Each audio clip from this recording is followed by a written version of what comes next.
Halal Foundation မြန်မာကနေပြီးတော့မိတ်ဆွေများအားလုံးကိုကြိုဆိုပါတယ်ကျွန်တော်တို့ဒီ page ကနေပြီးတော့ inshallah ကျွန်တော်ဒီ halal နဲ့ပတ်သက်ပြီးတော့ awareness ဖြစ်စေမယ့်အကြောင်းအရာတွေလူတွေအားလုံးသိရှိစေမယ့်အကြောင်းအရာတွေကို inshallah တင်ဆက်ပေးသွားမှာဖြစ်ပထမဆုံးဒီအပိုင်းမှာတော့ဗောနော်ကျွန်တော် halal ဆိုတာဘာလဲ halal ဆိုတာအစ္စလာမ်ဘာသာဝင်တွေစားသုံးလို့ရတဲ့အစားအစာတစ်ခုတည်းကိုပဲဆိုလိုတာလားဆိုတာနဲ့ပတ်သက်ပြီးတော့နည်းနည်းလေးတင်ပြခြင်းဒီနေ့လူတွေအများစုကကျွန်တော်တို့ထင်နေတာက halal ဆိုတာကအစ္စလာမ်ဘာသာဝင်တွေပဲစားလို့ရတဲ့အစားအစာဖြစ်တယ်ဒါကမွတ်စလင်တွေနဲ့ပဲသက်ဆိုင်တဲ့ဟာဖြစ်တယ်ဆိုပြီးကျွန်တော်တို့သိထားကြတယ်ပြန်ကြည့်မယ်ဆိုရင် halal ဆိုတဲ့စကားလုံးကိုကျွန်တော်တို့ကြည့်အောင် halal ဆိုတဲ့စကားလုံးကကုရ်အာန်ကျမ်းတော်မြတ်ထဲဒီအာရဗီဘာသာစကားကနေဆက်သက်လာတယ်ပေါ့နော်ကုရ်အာန်ကျမ်းတော်မြတ်ထဲမှာလည်းပါတယ် halal ဆိုတဲ့စကားလုံးကုရ်အာန်ကျမ်းတော်မြတ်နေရာအနှံ့မှာ halal ဆိုတဲ့စကားလုံးပါသူရဲ့အဓိပ္ပာယ်ကဘာလဲဆိုတော့တရားဝင်တာခွင့်ပြုထားတာ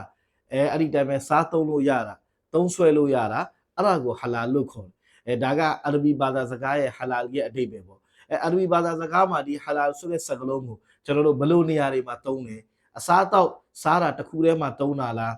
မွတ်စလင်တယောက်နဲ့ halal ကဘယ်လောက်ထိပတ်သက်ဆက်တော်လဲဆိုပြီးတော့ပြန်ကြည့်တဲ့အခါမှာမွတ်စလင်တဦးတယောက်မွတ်စလင်တယောက်အတွက် halal ဆိုတဲ့စကားလုံးဟာအရွယ်ရောက်တဲ့အချိန်ကနေစပြီးတော့သူကွယ်လွန်တည်ဆုံးတဲ့အချိန်ထိသူ့ရဲ့လူနေမှုဘဝတစ်ခုလုံးမှာ halal ကတက်ရောက်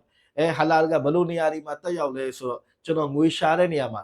halal ဆိုတဲ့စကားလုံးကတက်ရောက်တယ်ကျွန်တော်ခရီးသွားတဲ့နေရာမှာ halal ဆိုတဲ့စကားလုံးကတက်ရောက်တယ်အဲ့ဒီတိုင်းပဲကျွန်တော်စားတဲ့အစားတောက်ကဏ္ဍမှာ halal ဆိုတဲ့စကားလုံးကတက်ရောက်တယ်အဲ့ဒီတိုင်းပဲကျွန်တော်ထုတ်လုပ်တဲ့ product တွေမှာအဲ့ဒီမှာ halal ဆိုတဲ့စကားလုံးကဒီဟာမှာဒီကဏ္ဍတွေမှာလည်းပါဝင်တယ်တခါပြန်ပြီးကျွန်တော် service ပေးတဲ့လုပ်ငန်းတွေလုပ်တယ်အဲ့ဒီမှာလည်း halal ဆိုတဲ့စကားလုံးနဲ့ halal နဲ့ကျွန်တော်ပတ်သက်ကလည်းဆက်နွယ်ရတယ် halal ကကျေပြန့်တယ်တခါပြန်ပြီးကျွန်တော်ဒီ product ရောင်းတာ service ပေးတာတွေအပြင်ကိုနောက်ထပ်ဒီအဝတ်အထည်တွေထုတ်လုပ်တဲ့အဲ့ဒီတိုင်းပဲဒီမျက်နှာလိမ့်တဲ့ပစ္စည်းတွေအလှကုန်တွေဆေးဝါးတွေဒီဟာတွေအားလုံးမှာ halal ကပါဝင်တယ်အဲ့တော့ဒီ halal ကအစားအသောက်တစ်ခုတည်းကိုပဲပြောတာမဟုတ်ဘူးမွတ်စလင်တယောက်အတွက်အရွယ်ရောက်တဲ့အချိန်ကနေပြီးတော့သူကွယ်လွန်တဲ့အချိန်ထိသူ့ရဲ့ lifestyle တစ်ခုလုံးမှာ halal ကပတ်သက်တယ်အစားအသောက်မှာ halal ပတ်သက်တယ်ဆေးဝါးမှာ halal ပတ်သက်တယ် halal လိုအပ်တယ်အဲ့ဒီတိုင်းပဲဒီအခုဒီ cosmetic တွေမှာအဲ့ဒီတိုင်းပဲတခါပြန်ပြီးခရီးသွားလုပ်ငန်းတွေမှာတခါပြီးတော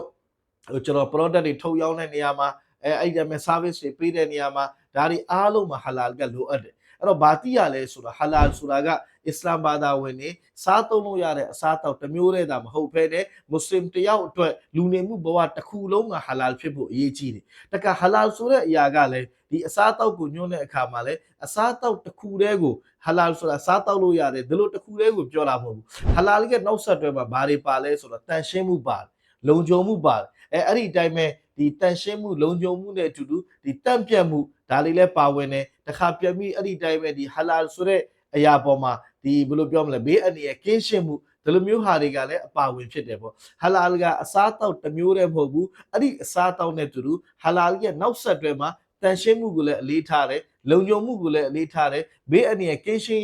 ကိုလည်း halal ကအလေးထားတယ်အရေးပေးတဲ့စကားလုံးတစ်လုံးဖြစ်တယ်ဒါတွေအားလုံးကတွဲပြီးတော့ပါတယ်အဲ့ဒီအတွက်ကြောင့်ဒီလိုမျိုးတွေတွဲပြီးတော့ပါတဲ့အတွက်ကြောင့်ဒီနေ့ကမ္ဘာပေါ်မှာအစ္စလာမ်ဘာသာဝင်မဟုတ်တဲ့လူတွေကိုယ်တိုင်က halal ဆိုတဲ့ဒီပစ္စည်းကို halal ဆိုတဲ့ဒီစနစ်ကိုဘာကြောင့်ကျင့်သုံးကြလဲဘာကြောင့်ဒါကိုသုံးဆွဲကြလဲဆိုရင် halal က halal ဆိုတဲ့စကားလုံးရဲ့နောက်ဆက်တွဲမှာဒီလိုမျိုး food safety တွေဒီဘေးအန္တရာယ်ကင်းရှင်းလုံခြုံမှုတွေအဲ့တိုင်းမှာအန္တရာယ်ကင်းမှုတွေကျန်းမာရေးအရစီးပွားရေးအရအကျိုးအမြတ်ရမှုတွေဒါတွေအားလုံးပါဝင်တဲ့အပေါ်မှာမွတ်စလင်မဟုတ်တဲ့လူတွေကိုယ်တိုင်ကဒီစနစ်တွေကိုကျင့်သုံးနေတဲ့ပုံမှာဒီစနစ်တွေကိုလိုချင်တဲ့ပုံမှာဒီဟာတွေရဲ့အကျိုးကျေးဇူးရယူခံစားခြင်းတဲ့အပေါ်မှာသူတို့က halal ရဲ့စနစ်ကိုကျင့်သုံးနေကြတာဖြစ်တယ်။ဒါကြောင့်ဒီစကလုံးကဒီနေ့ကျယ်ပြန့်သွားပြီးကမ္ဘာတစ်ခုလုံးနဲ